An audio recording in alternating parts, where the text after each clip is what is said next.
PERBAURAN Maluku Papua.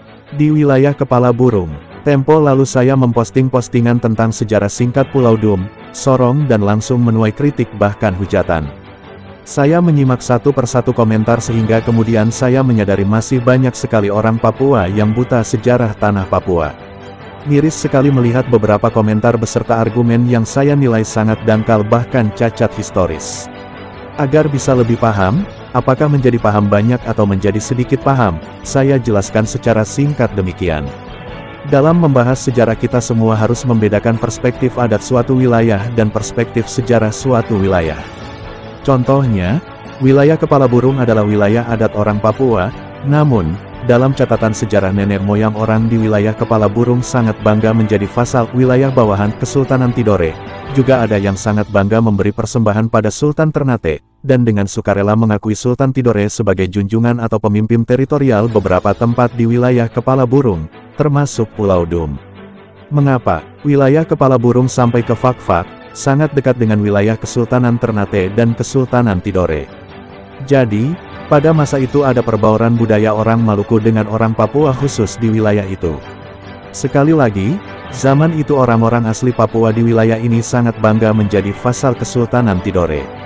Otto dan Geisler bahkan harus menghadap Sultan Tidore untuk meminta izin mengabarkan Injil di Papua, sebab, memang berdasarkan catatan Zending dan catatan pemerintah Hindia Belanda saat itu Papua adalah teritori Kesultanan Tidore. Jauh sebelum kedatangan Otto dan Geisler, suku-suku lain juga datang ke wilayah Kepala Burung, apakah suku-suku non-Papua maupun suku-suku Papua, dan yang paling dominan dari semuanya adalah suku Biak, yang memiliki kelompok sangat besar yang menetap di wilayah Kepala Burung, terutama sekali di Kepulauan Raja Ampat.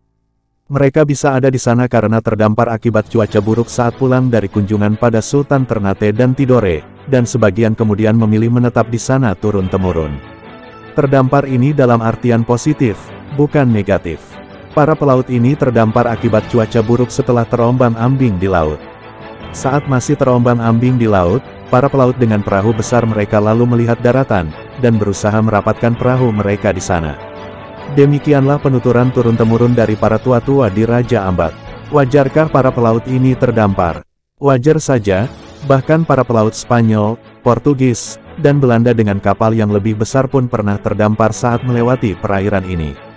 Masyarakat suku Biak tersebut sangat senang di wilayah ini karena aman dari perang suku. Namun, sebagian suku Biak memilih untuk pulang ke Biak, lalu beberapa dari mereka yang pulang kemudian kembali lagi ke Kepulauan Raja Ampat bersama keluarga mereka saat mereka melakukan pelayaran ke Tidore dan sebagian besar memilih menetap di sana. Sebagian yang kembali ke Biak lalu memberi kabar pada keluarga dan kerabat mereka di sana bahwa orang-orang Biak yang ada di Raja Ampat hidup dengan sejahtera dan aman dari perang.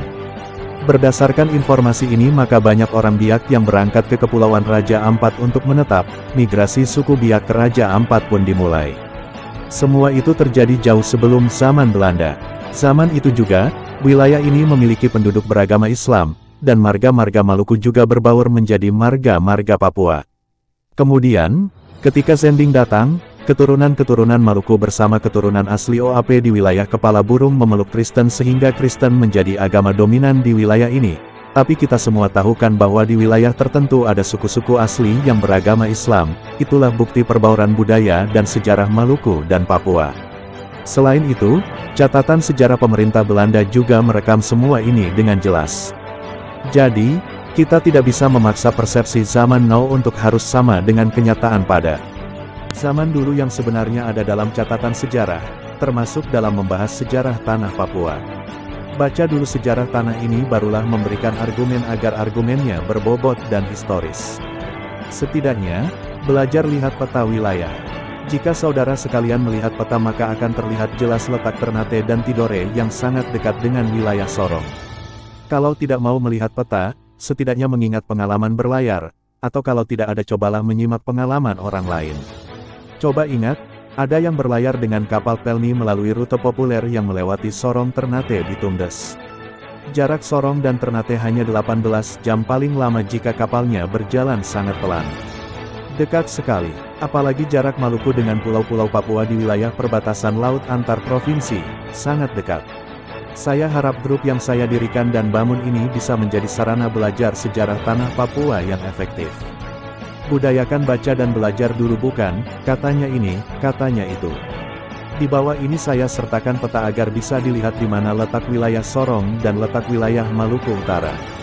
Foto, peta wilayah, Maluku Utara dan Papua.